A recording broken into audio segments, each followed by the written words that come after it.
It was subdued so completely that when the flood came, and God expresses his judgment upon man, all the imaginations of his heart are only evil continually.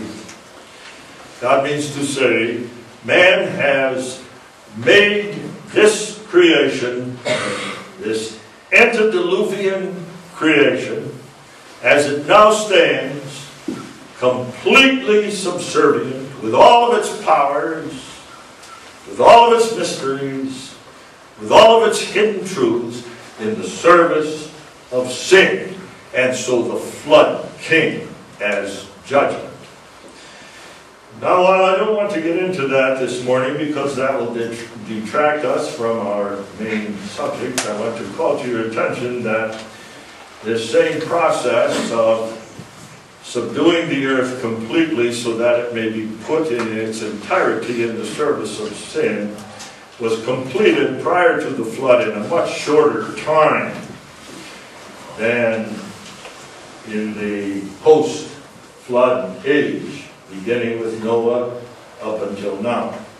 The reason for that is, as Peter points out to us in 2 Peter 3, that the very structure of the creation itself underwent a profound change with the flood.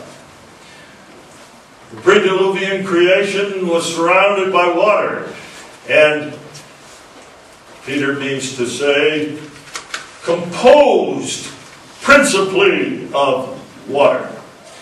There was water above the firmament. There was water in the depths of the earth when the fountains of the deep were opened up. There was water in everything. Everything was water.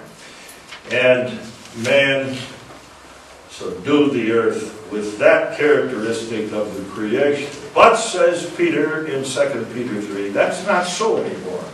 And by the way, in 2 Peter 3, you have the full answer to all evolutionistic uniformitarianism. Peter said, after all, it's the mockers that say all things continue as they were from the beginning of the creation. Those who mock the coming of Christ say that. That's their theory, skillfully woven into the theory of evolutionism. Uniformitarianism is the cornerstone of evolutionism. Peter says Unitarianism is false. Wicked men who invented did not understand the Scriptures in any respect. The world that then was surrounded by water, and stood in the water and out of the water. But now, but now, the principle of the creation is fire. In the center of the earth, in the highest heavens, above the firmament, in the very structure of creation itself. And so the creation has become far more complex, and apart from man's sinful use of it, far more wonderful, filled with far greater mysteries, containing in it far greater powers than the pre-diluvian world could possibly have known. So it takes man a long time to subdue the earth. He hasn't finished it yet. I don't know how close he is. I think he's quite close. And I think an indication of how close he is to subduing the earth is evident in his eagerness to engage in this wretched, godless business of genetic manipulation. I was told just yesterday or the day before that America is producing hundreds of dairy cows by cloning that are even present in the British Isles and are used to produce milk for the consumer. Man subduing the creation. But man subduing it for himself. Man subduing it and saying as he subdues it, this is my world, and I'm going to use it the way I please, and no one is putting any restrictions on me of any kind. Universities this land and abroad are pressing that point, fiercely, unrelentingly, to drive that point home in the minds of those whom they teach. This world is yours. Someone asked about humanism last night. Humanism is exactly that doctrine. Man is supreme in the world. Man is the center of the universe. The whole creation is here for man.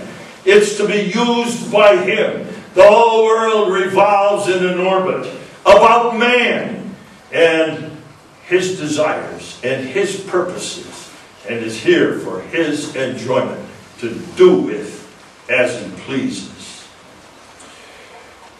And so, as the powers of the creation are discovered, and as they are brought to light, they are put to the service of man.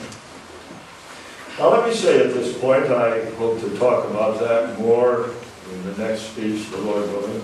But let me say about that, right now, that there be no misunderstanding. The creation is still God's world. He never relinquishes claim to it. He never says to Satan, okay, it's yours to do with as you will. Still mine. It belongs to me. I created it. I uphold it every moment by my providence. That's why Psalm 94 says, how foolish the wicked are. They don't hear God. God created the ear.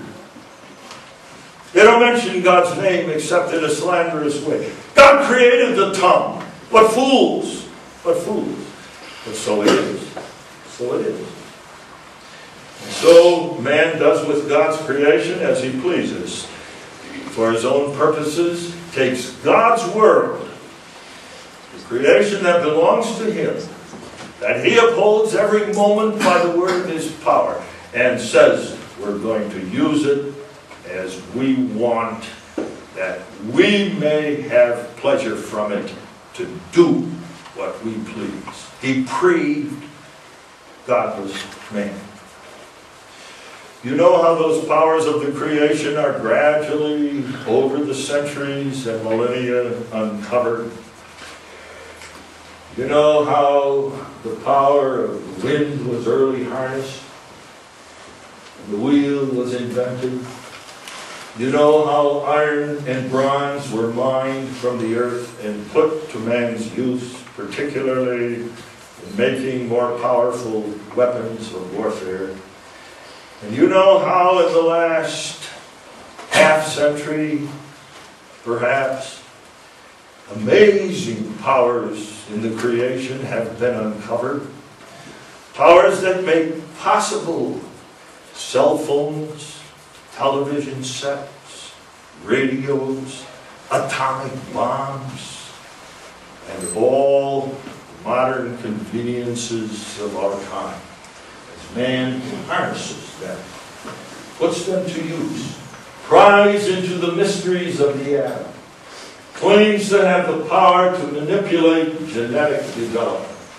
Man, amazing things he does, only because it's God's world, and God has put those powers there, and he's so stupid that it takes him 2,000 years to discover them. But nevertheless, he does.